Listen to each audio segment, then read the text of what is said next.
नमस्कार आमी अर्कदीप एकजन डाक्तार शिक्षक एवं एकजन पार्ट टाइम सोशल मीडियाते कन्टेंट क्रिएटर।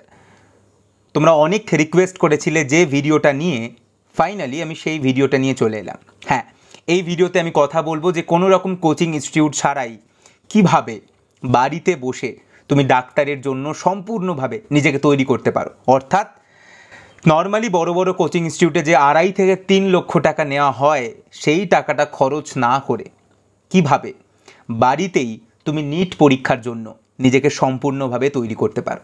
হ্যাঁ, তোমরা জানো আমি টেকনিক্যালি অতটা ভালো নয়, তাই এই ভিডিওটা দেখতে হয়তো খুব একটা সুন্দর হবে না, কিন্তু আমার কথাগুলো যদি তোমাদের কাছে পৌঁছয় এবং এটা যদি তোমরা ফলো করো তাহলে আমি কথা দিতে পারি একটা অ্যাটেম্পটেই তোমরা কিন্তু নিট পরীক্ষাটা ক্র্যাক করে দেবে।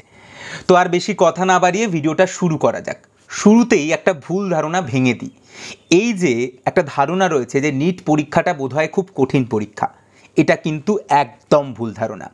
নিট পরীক্ষায় যে সমস্ত প্রশ্ন আসে সেই প্রশ্নগুলো অ্যাকচুয়ালি খুব সহজ প্রশ্ন এবং ঠিকঠাক যদি কেউ গাইডেন্স পায় তাহলে কিন্তু নিট পরীক্ষা একটি খুবই সহজ পরীক্ষা।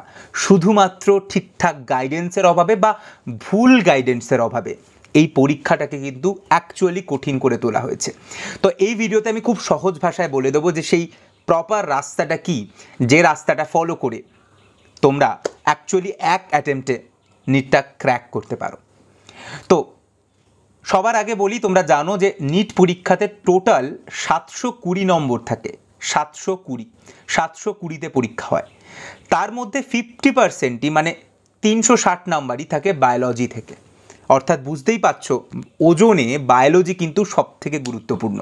মানে কেউ যদি ডাক্তার হতে চায়, নিট ক্র্যাক করতে চায়, একটা র্যাঙ্কিংয়ে আসতে চায়, একটা গভর্নমেন্ট মেডিকেল কলেজ পেতে চায়, তাহলে সবার আগে তাকে যেটা ভালো করতে হবে, যেটা ভালো মার্কস পেতে হবে সেটা হলো বায়োলজি।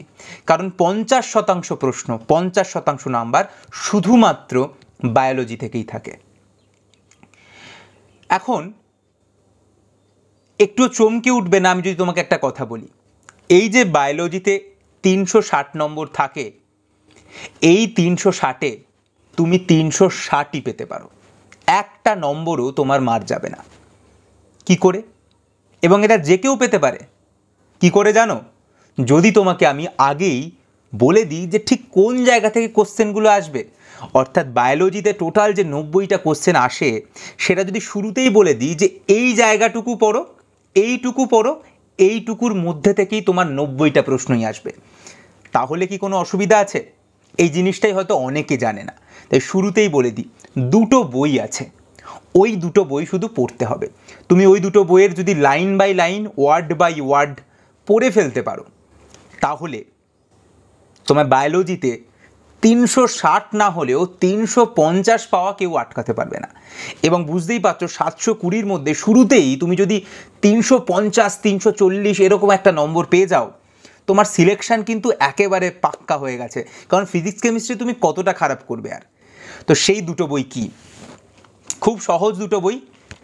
একটা হলো এটা, বায়োলজি এনসিইআরটি ক্লাস 12 এবং বায়োলজি এনসিইআরটি ক্লাস 11। এই যে দুটো বই দেখছো, এই দুটো বই হচ্ছে ব্রহ্মাস্ত্র। দুটো বইতে অ্যাপ্রক্সিমেটলি আমি যদি দেখি তাহলে 250-500 পেজ আছে। 500 পেজ তোমাকে পড়তে হবে। এই 500 পেজ যদি পড়ে ফেলতে পারো, এই 500 পেজ যদি আত্মস্থ করতে পারো, তাহলে কেউ তোমাকে আটকাতে পারবে না। দেখবে অনেকে অনেক স্টাডি ম্যাটেরিয়ালের কথা বলে, অনেকে অনেক রকম বইয়ের কথা বলে, ওগুলো কিচ্ছু পড়ার দরকার নেই। শুধু এনসিইআরটি পড়ো, word by word, line by line, এবং এরপরে যে কোনো একটা এমসিকিউ বই তুলে নিয়ে এমসিকিউ সলভ করো। যে প্রশ্নগুলো, যে এমসিকিউগুলো এনসিইআরটির বাইরে, সেগুলো নিয়ে মাথা ঘামানোরই দরকার নেই। শুধুমাত্র এনসিইআরটির মধ্যে থেকে যে এমসিকিউগুলো রয়েছে সেইগুলোকে নিয়ে ভাবো। এখন একটা সমস্যা আছে, সমস্যাটা হলো এই যে 500 পেজ তোমাকে পড়তে হবে, 500 পেজ যদি কাউকে বলি মুখস্থ করতে তাহলে হয়তো কঠিন হয়ে যাবে। বা অনেকে বাংলা মিডিয়ামের স্টুডেন্ট, কিন্তু এই বইটা অ্যাকচুয়ালি ইংরাজিতে লেখা, তাহলে সেই ক্ষেত্রে কি করতে হবে?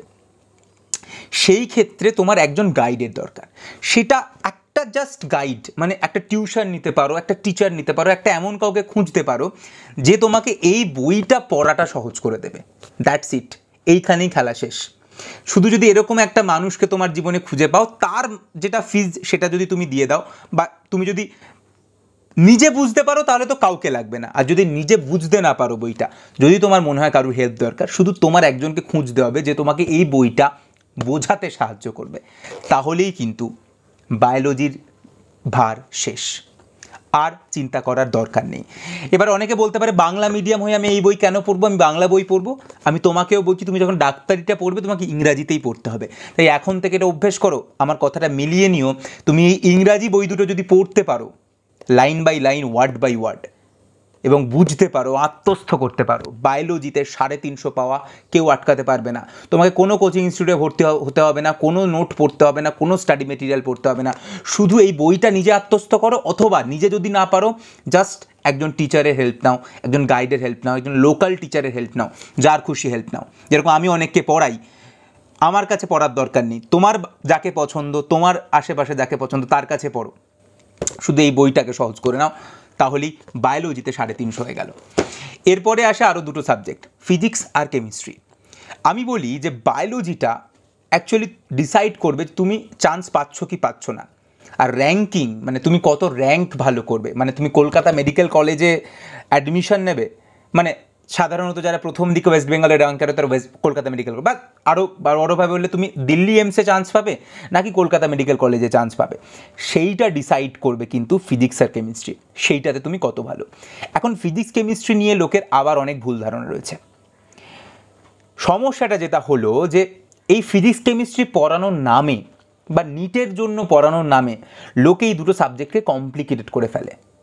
তুমি যদি নিটের যে কোনো একটা পেপার তুলে নাও, যে কোনো একটা কোশ্চেন পেপার তোলো, এবং যদি কোশ্চেনগুলোকে একটু অ্যানালিসিস করতে পারো, তাহলে দেখবে যে প্রত্যেকটা চ্যাপ্টারের একদম যে বেসিক কনসেপ্টগুলো রয়েছে, একদম বেসিক যে কনসেপ্টটা রয়েছে, সেই বেসিক কনসেপ্টের বেসিক এমসিকিউটাই নিটে আসে। কোনো কঠিন প্রশ্ন আসে না, কোনো মাথা খুব খাটানোর কোনো প্রশ্ন আসে না, একদম তোমার যদি বেসিক আইডিয়াটা ক্লিয়ার থাকে তাহলেই তুমি সমস্ত উত্তর করে দিতে পারবে, কেউ আটকাতে পারবে না। এই ক্ষেত্রেও আমি মনে করি তোমার একজন কোনো গাইড দরকার, একজন কোনো টিচার দরকার, যে তোমাকে সেই জিনিসটা প্রোভাইড করবে, যে তোমাকে কমপ্লিকেটেড করবে না, যে তোমাকে শুধুমাত্র বেসিক জিনিসটুকু শেখাবে, এবং ওই বেসিক জিনিসটা শেখার পরে তুমি যে কোনো একটা এমসিকিউ বই তুলে নাও, যে কোনো একটা এমসিকিউ বই, এবং সেই এমসিকিউ বইটাতে সলভ করা শুরু করো। হয়তো তুমি পারলে না, হয়তো ধরো একটা চ্যাপ্টারে 50টা প্রশ্ন রয়েছে, তুমি 1 থেকে শুরু করলে পারছো না, 2 নম্বর প্রশ্নে গেলে পারছো না, 3 নম্বর প্রশ্নে গেলে পারছো না, এক্সপ্লেনেশন দেখো, এক্সপ্লেনেশনটা বোঝার চেষ্টা করো, আবার ফিরে আসো প্রশ্নে, এবার নিজে নিজে সলভ করো, মানে এক্সপ্লেনেশনটা দেখার পরে এক্সপ্লেনেশনটা বন্ধ করে নিজে নিজে সলভ করো। এইভাবে 30-40টা এমসিকিউ সলভ করে নাও। তোমার বেসিক কনসেপ্ট রেডি, তুমি ওই চ্যাপ্টারে 30 থেকে 40টা এমসিকিউ সলভ করে নিয়েছো, তুমি জানো না এরপরে কি ম্যাজিক হবে, এবং সব কিছু পাল্টে যাবে। কেমিস্ট্রিতে ফিজিক্যাল, অর্গ্যানিক, ইনঅর্গ্যানিক 3টে পার্ট রয়েছে। ইনঅর্গ্যানিকের ক্ষেত্রে সেমভাবে তোমরা এনসিইআরটির কেমিস্ট্রি বইটা পড়তে পারো, ফিজিক্যাল এবং অর্গ্যানিকের ক্ষেত্রেও পড়তে পারো, ফিজিক্সের ক্ষেত্রেও পড়তে পারো। আমার মনে হয় এনসিইআরটি বইটা সবার বাড়িতে থাকা দরকার সব সাবজেক্টেই, কিন্তু ফিজিক্যাল কেমিস্ট্রি এবং অর্গ্যানিক কেমিস্ট্রির জন্য কনসেপ্টটা খুব ইম্পর্টেন্ট, কিন্তু সেই কনসেপ্টটা কোনো মানে রকেট সায়েন্স নয়, একদম বেসিক যে কনসেপ্টটা। তাই সেই জন্য তোমরা কারোর গাইড নিতে পারো, কোনো টিচারের হেল্প নিতে পারো, এইটুকুই করতে পারো, কোনো কোচিং ইনস্টিটিউটে যাওয়ার দরকার নেই। যদি তোমরা নিজেরাই বুঝে যেতে পারো তাহলে তো কোনো অসুবিধা নেই, এবং তার বাইরেও ইউটিউব রয়েছে, ইউটিউবেও তুমি যদি এরকম কোনো একটা টিচারকে খুঁজে নিতে পারো যে তোমাকে একদম বেসিক জিনিসটা প্রোভাইড করছে, তাহলেও কাজ মিটে যাবে। তো এই জিনিসটা তুমি যদি মাথায় রাখো যে নিট পরীক্ষাটা কঠিন নয়, আমি যদি এনসিইআরটির এই 500 পাতা পড়তে পারি, আত্মস্থ করতে পারি, তাহলে বায়োলজিতে আমি প্রায় ফুল মার্কস পাবো, ফুল মার্কসও পেতে পারো বা প্রায় ফুল মার্কস পাবো। এবং ফিজিক্স কেমিস্ট্রির বেসিক জিনিসগুলো আমি ক্লিয়ার করে আমি যদি 40 থেকে 50টা প্রত্যেক চ্যাপ্টারের যে কোনো একটা এমসিকিউ বই থেকে এমসিকিউ সলভ করে নিই, আমি পারলাম না, আমি এক্সপ্লেনেশন দেখলাম, দেখে বন্ধ করে নিজে সলভ করলাম, তাহলে বিশ্বাস করো ম্যাজিক হবে, এবং তুমি ভাবতে পারছো না তুমি কোথায় চলে যাবে। সাধারণত যে ইনস্টিটিউটের মক টেস্টগুলো নেওয়া হয়, সেই মক টেস্টে যে কোশ্চেনগুলো আসে সেগুলো কিন্তু কোনোদিন নিটে আসে না, নিটের প্রশ্ন অনেক সহজ হয়। তাই এই রকম প্রিপারেশান নিয়ে কোনো একটা বড় ইনস্টিটিউটের তুমি যদি মক টেস্ট দাও, হতে পারো তুমি মক টেস্টে খারাপ দিচ্ছ, তাতে ভেঙে পড়বে না। তুমি যদি শুধুমাত্র এনসিইআরটি বায়োলজি ফলো করো, সেটা আত্মস্থ করো, এবং তার সাথে ফিজিক্স কেমিস্ট্রি যে টিপসটা দিলাম সেইটুকু তুমি যদি মাথায় রাখো, হতে পারে তুমি ইনস্টিটিউটগুলোর মক টেস্টের পরীক্ষা দিয়ে তোমার খারাপ হলো, নিটে তোমাকে কেউ আটকাতে পারবে না একটা সরকারি মেডিকেল কলেজে চান্স পাওয়ার থেকে। All the best. এবং আমি পরবর্তীকালে আরও অনেক ভিডিও আনবো যেখানে অ্যাকচুয়ালি আরেকটা যে মিসকনসেপশান রয়েছে যে বোর্ডস এবং নিট বোধহয় আলাদা, সেইটার ধারণাটাও যে ভুল সেটাও আমি বলবো। আমার ভিডিও যদি ভালো লেগে থাকে তাহলে ডক্টর লুজারকে সাবস্ক্রাইব করতে ভুলো না ইউটিউবে। ফেসবুকে আমার পেজ রয়েছে ডক্টর লুজার, সেখানেও ফলো করে রাখতে পারো। ইনস্টাগ্রাম, সেখানেও ডক্টর লুজার 5, এইটা হচ্ছে আমার ইনস্টাগ্রাম আইডি, সেইখানেও তোমরা আমার সাথে কানেক্টেড থাকতে পারো। ধন্যবাদ ভালোবাসার জন্য, পাশে থেকো আর ভালো থেকো। অল দ্য বেস্ট, চাপ নিও না।